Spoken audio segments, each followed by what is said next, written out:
Could you describe a typical first week when one of your residents comes on to elevate hospice and palliative care? What type of activity are you seeing? Are you receiving communications from the hospice staff?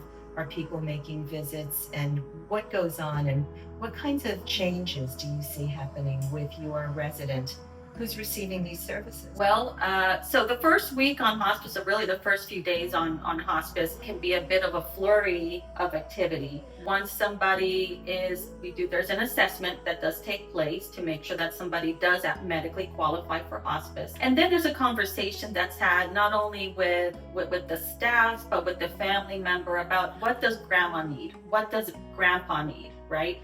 If it might come to durable medical equipment, does mom need a medical bed? Does mom need incontinence supplies? Let's talk about her meds. What's this doing? What's that doing? And then there's a conversation that's had about, what the family wants to keep on or not.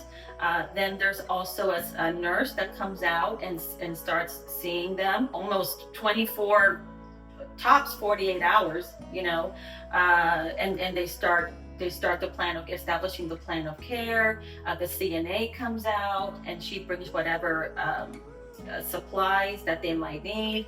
Let's say, for example, someone is bed bound, so they'll drop off bath supplies, incontinence supplies, things like that, and then they'll also start their visits.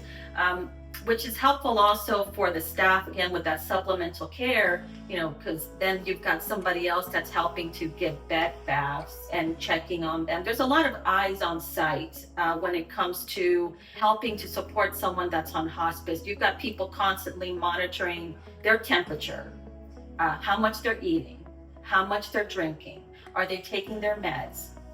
Have you seen any changes? What's their skin look like? You check nose, toes, fingers, nails, all these things, a full assessment that they're getting pretty much 3-4 times a week. Including wound care?